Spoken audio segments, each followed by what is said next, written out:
And we bring in now Dan Zaksheske. He does fantastic work for OutKick, reporting on a variety of different stories. And I wanted to shine some light on this because I thought it was super interesting. Many of you out there will remember a story went viral when the Indiana Fever fans were accused of racial slurs in the direction of Angel Reese in a WNBA game. And they did an investigation. They determined that absolutely nothing inappropriate or racist had been said. They couldn't find any evidence of it. Go figure.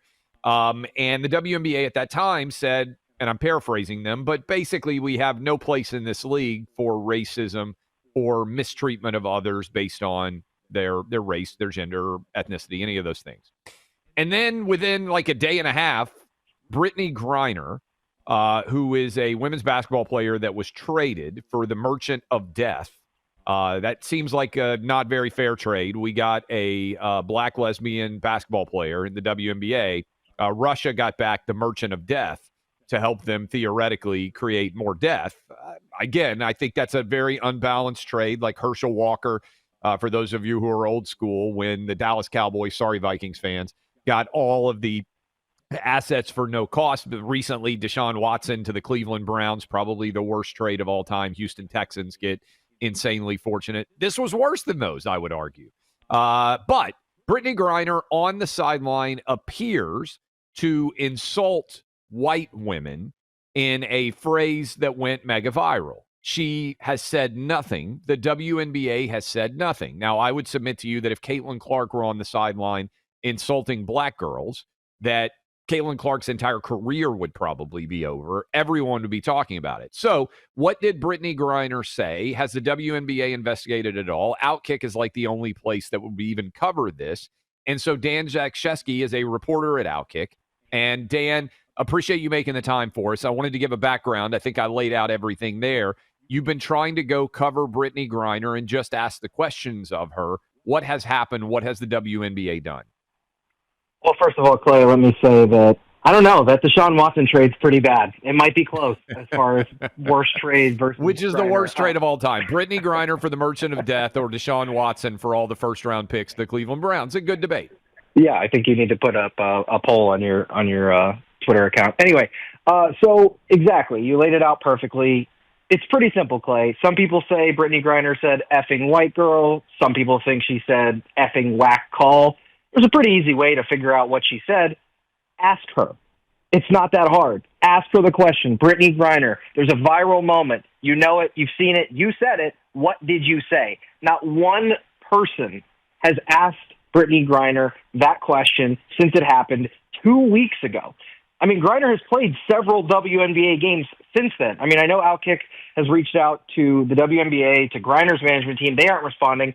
But, I mean, this is really incumbent upon the so-called journalists and reporters who cover this league to ask. It blows my mind that no one has even asked the question. So we requested a credential for the game where Griner was playing in Los Angeles. Now, Griner didn't actually end up playing in that game, but we were denied that credential request.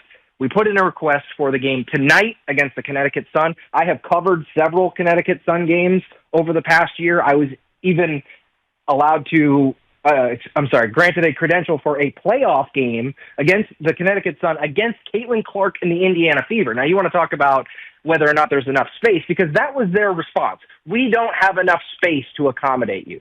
Really? You had enough space for me to go to a playoff game that featured Caitlin Clark playing at the Mohegan Sun Arena, which, by the way, is in the middle of absolutely nowhere. There are not a lot of people that cover this team regularly because, I mean, why would you? The Connecticut Sun have one win. And they're telling us they don't have enough space for me to cover the game.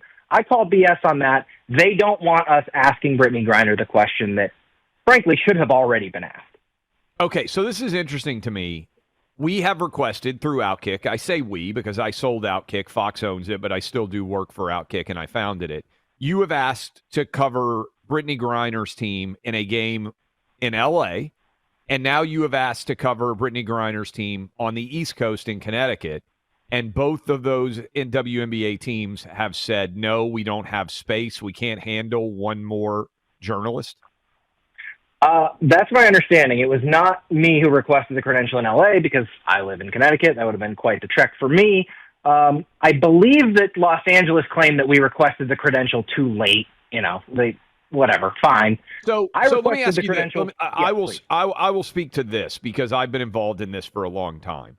OutKick is credentialed for the Super Bowl. You're a sports guy. Super Bowl, pretty difficult to get a credential for, kind of a big deal? Yes, I would say so. OutKick has been credentialed for any NFL game, any NBA game, any NHL game, and any major conference, what Big Ten, SEC, all of these different sporting events. To my knowledge, I'll ask you, are all of those sports that I just named, for instance, would an Alabama-Auburn game in general receive a little bit more coverage than any WNBA game that's ever existed, but certainly a random WNBA game in the regular season? Is that fair? Super Bowl, Alabama, Auburn, Ohio State, Michigan. These are things where there is a great deal of sports media demand, and yet we've gotten credentials. Would you agree probably a little more popular than the WNBA? Well, it's like the Deshaun Watson trade versus Griner trade debate. But, Clay, yes, I do think you are correct that there's a little bit more interest in those events that you mentioned. In general, Super Bowl, more people interested in it than women's professional basketball. I know that's going to really drive the left-wingers crazy, but it is the case that Super Bowl, featuring only men, at least so far, is more popular than a basketball game featuring only women. Okay, so what do you attribute this to? Because I'll tell you, as the founder of OutKick, I think that the WNBA has decided that they will not credential OutKick for anything, and this is a top-down decision. Every team has talked about it.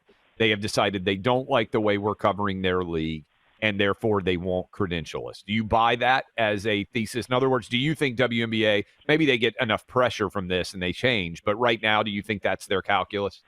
Yeah, I think that's 100% true. And you know what, Clay? We're going to find out. I requested a credential for the Atlanta Dream versus the New York Liberty next week. I requested a credential for the Atlanta Dream versus the Washington Mystics 2 days after that. Let's see. Let's see if they let us in, because we're not going to stop asking. That's what we do at OutKick, right? We have questions. We want answers. We're not going to stop asking. Okay, I also think this is important. Ostensibly, the only reason for sports journalism to exist as it pertains to games is for journalists, that is reporters, however you want to classify it, to go and ask athletes, coaches, owners, anyone affiliated with teams questions about their performance in the game, right? That's the only reason why anyone should be credentialed to a game, particularly in this day and age, because everybody can sit and watch the actual game. It used to be that you had to have journalists at games because you would wake up the next morning and you wanted to get the newspaper, and otherwise you wouldn't know what happened in the game. But now every game streams, every game's available, every fan knows the score of any team they care about. The only reason why these jobs should exist is for questions to be asked of the people involved in them, right? I would agree with that, yes. Okay, so if we believe that is the presumption, then how in the world is it possible, take OutKick off the table, because I agree with you, we would ask Brittany Griner of this question, how in the world, from a media perspective, from a journalistic perspective, from a big J journalism role, can the New York Times, the Washington Post, the New York Times just had a big profile of Brittany Griner, ironically, that I read over the weekend. How can they justify going and covering these games and not asking Brittany Griner about the mega viral clip of her in the wake of the investigation of the Indiana Fever over inappropriate comments? I mean, it seems like the biggest, most glistening orb in the sky. How could they possibly justify, from a journalistic perspective, not asking that question? It's pretty easy, Clay, and we're finding out right now, because when you ask those questions, you don't get invited back.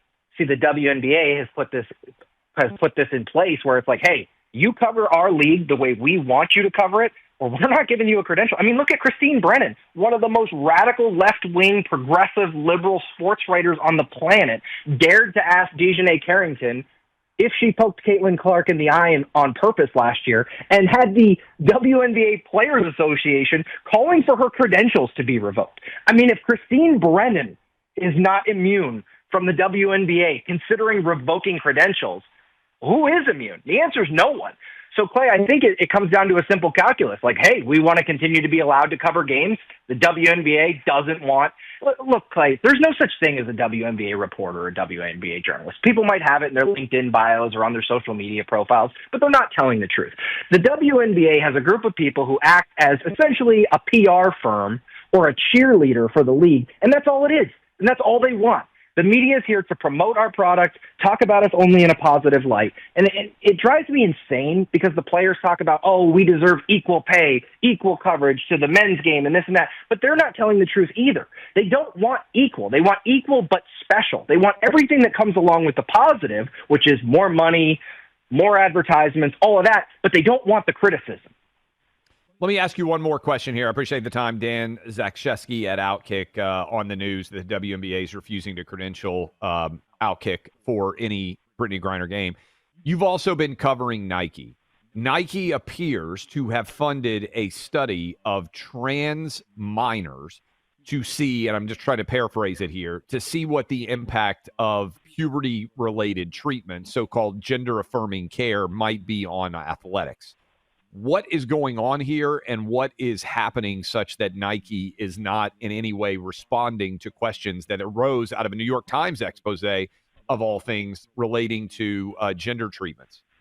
Yeah, so, well, we don't know because Nike won't tell us. We've only received one comment from Nike that was on background. It was from, quote unquote, anonymous source. I spoke to a Nike executive who did not want to be named and said the study is not moving forward, essentially. Now, we don't know when that happened. We don't know if the speculation, of course, is that this was made public by our reporting, and they were like, oh, crap, we got to stop doing this, and the best way to handle it is to just not say anything. So I actually, Clay, went to Boston, because I also haven't been able to speak with the researchers.